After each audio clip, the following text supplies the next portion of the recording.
Nandita Mohan and I welcome you to Medical Dialogues, your daily dose of health and medical news. Let's look into the latest news from the medical world.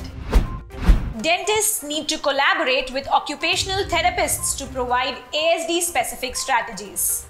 Autism spectrum disorder is a neurodevelopmental disorder characterized by deficits in initiating social interactions, maintaining social communication, and a range of restricted repetitive behaviors, interests, or even activities.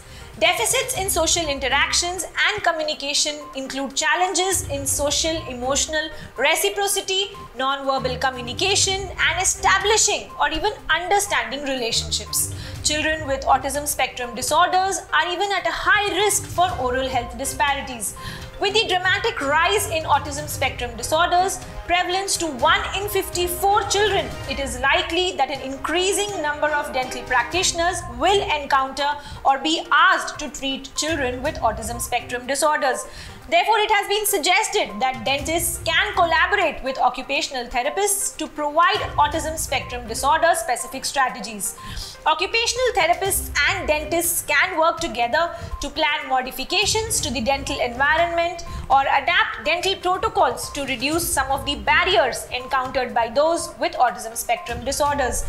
They also can provide desensitization strategies before the clinic visit or even help a child with emotional regulation during clinical treatments.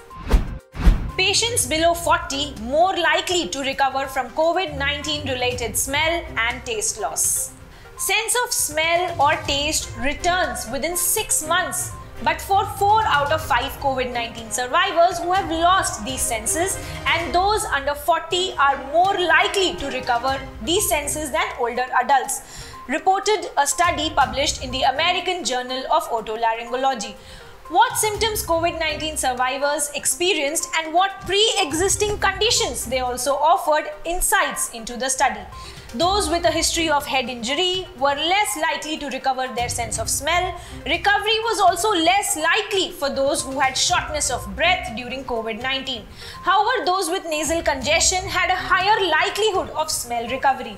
Since April 2020, when news reports of smell and taste loss as a symptom of COVID-19 became widespread, researchers wanted to determine how long COVID-19 related smell or taste loss might last to help identify treatments or other considerations for the health of those who've lost these senses. The authors said that they did see about an 80% recovery rate in a 6-month period or longer. There is some good news. Floxacin antibiotics may enhance the treatment of patients suffering from lung and bladder cancer. Due to the development of drug-resistant metastasis, lung and bladder malignancies are very difficult to treat. However, a research published in the Science Translational Medicine mentions that floxacin antibiotics may enhance the treatment of patients with lung and bladder cancer. In both in vitro and in vivo models, it was found that the P90 ribosomal protein kinase 4 is implicated in the development of drug resistance and metastatic invasions. Several floxacin antibiotics were identified as effective RSK4 activation inhibitors. In drug screening, researchers identified that the allosteric binding site and revealed how this compound can activate by binding to an allosteric site and mimicking a kinase autoinhibitory mechanism.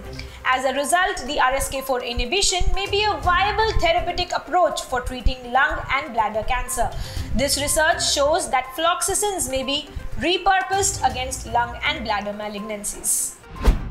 Turban Triad, an entity that highlights the role of cultural factors in certain skin diseases.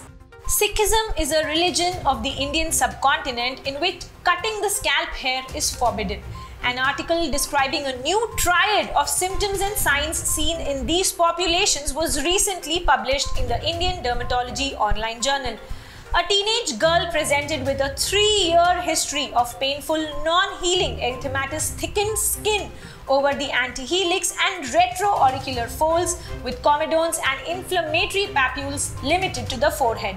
She also had symmetrical areas of alopecia along with frontotemporal areas, along with the short hair scattered along the frontotemporal line, commonly the fringe sign.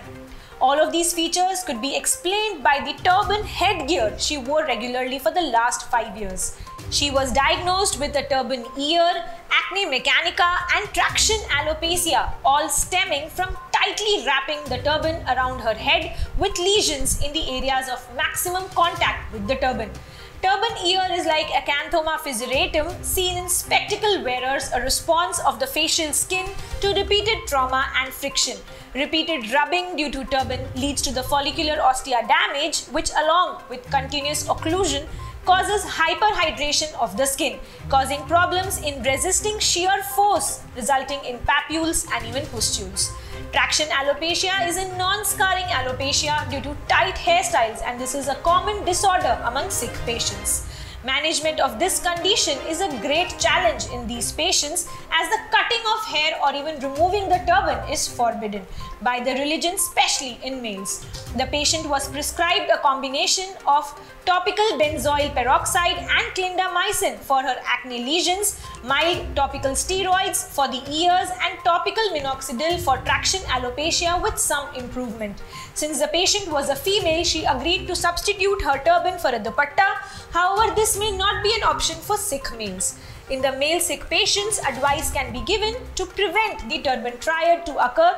They can either tie their hair loosely in the turban, loosely wrapping the turban at the base, avoiding any pressure points with the turban, using a softer and non-starched garment for the turban, wrapping the ear with cotton wool and avoiding wearing turban at night. In conclusion, the authors highlighted that there is a role of cultural factors in certain skin diseases, and these must be identified to avoid unnecessary investigations and treatment while facilitating preventive action. That's all for today. Never miss a medical update from Medical Dialogues. Like, subscribe, and press the bell icon.